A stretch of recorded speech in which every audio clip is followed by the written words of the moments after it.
All right, so I have a specific problem that I'm trying to solve. I want to ride my mountain bike long and longer this year, but one problem I'm running with here is, look at this. There's not enough space to carry any more water, so that means you gotta have a CamelBak to carry extra water. And sometimes I don't like water, extra water on my back just tires you out. So I went on the internet and did some searching, and I think I found the right parts that I want to use. I found a wolf tooth adapter here that would allow me to put a bottle cage on each side, so I will go down here, screws in, and then I don't know if you can see it, but I'll get you closer here for the installation. So I found this guy. That should solve the 2 bottle problem here in my frame triangle. And the other product's actually really cool. Tailfin, you guys might have heard of it. They're big in the bike packing industry. But that's, pretty simple packaging. What you get in there, let's take a look. So you get 2 mounts in each package. So each 2 mounts allow you to go on one side of the fork so that you could mount up to 2 bottles on each side. Actually, it's really cool. But yeah, so you get spacers, 3 different spacers in here. I think each one of those is going to depend on how thick your fork is to get those working. So we'll get those installed and I'll show you guys how that looks. There's a pre-installed adapter on this one, but it looks like there's 2 more adapters in here. So we'll see. But yeah, we're gonna get this installed and we'll see how long it takes and see if I can have up to 4 bottles on my mountain bike without a CamelBak. That's 4 liters right there. Or you could do the 24 ounces. But let's get into it and take a look and see what it looks like. All right, we're ready to get this in. So you got 2 bolts here. I'm just gonna kind of guesstimate where I want this. I'm using the slicker ratcheting tool. Just love this tool. Let's see here. I'm curious to see how long this takes. 4 liters of water, or 4 bottles, whichever way you want to slice it.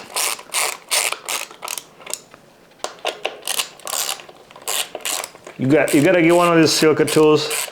It is just fantastic. Makes working in tight spaces a breeze.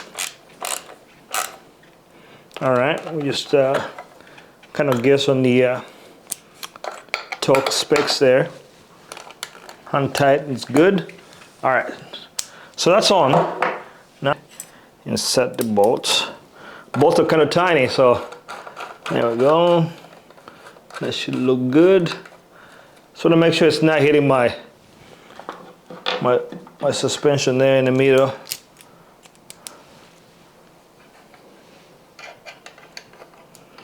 Not bad. The more proficient mechanic would get it done a lot faster than I am. Okay. Go ahead and torque it down a little bit for good measure. All right. Now we'll get to do this side.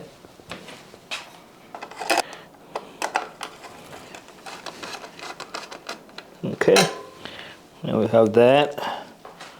Wow, this goes on really quickly. Tightening, not too crazy. I'm gonna be able to get it off at some point. So, all right, got it on. Now we got 2 water bottle cages in the center. So I'm gonna go ahead and do the fork so you guys can see what that looks like as well. Read the instructions, not I. Okay. Looks straightforward. It's all you get on the back there. Those are the different sizes and setups that you can use. But yeah, looks pretty straightforward. Let's try it out without reading too much of the instructions. Who's got time? All right. So, based on what I'm seeing here, looks like that might be about the thickness of my fork, so I'm gonna try that. So we definitely want to go through on the non-threaded side. Go ahead and throw it. I'm just gonna do a dry fit, and then once we get this on, we can kind of figure out how. All All right, so we'll switch to this side. It'll be easier to be able to show you. Okay, go ahead and start there. Say 3 Newton meters to get it tightened, but we'll do hand tightening for now. Feels about 3 Newton meters. I don't think you should be strong enough to crush your fork, but it can happen. All right, we'll do this aside. I think what I'm using is to just have the tail fin facing upwards. That way you know you're orienting correctly. While I have this close by, you can actually, so once we get it on the bike, I show you how, so you have a mount here, and a mount there. Pretty easy, straightforward. I think it's some kind of combination plastic, polycarbonate, flexible stuff. Okay.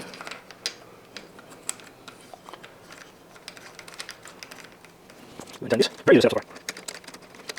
You line up everything there. I just twist it, make sure you have the right angle on it. There we go. Once it's just right, you're eyeballing it, seeing what works. That's about right. Okay. You don't have to really crumple it. Just hand tight. And then now, so you have an option to either, so you could really go crazy with the water here. So you could do a bottle cage there, a bottle cage here, and one here. But I like mine on my cutthroat. I have it up front, and I feel like the bottles stay pretty clean. This looks about right. So your standard bolt that comes with your bottle cage, or your bike, would not work. It would be too deep. So yeah, we got these shorter bolts. I bet you those will work. Looks like they use the number T20.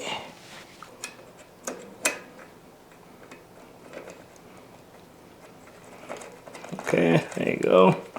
And it's in. We got our first bottle cage. Now we can carry up to 3 bottles now. So all right, I'll get the other one on and then we'll take a look.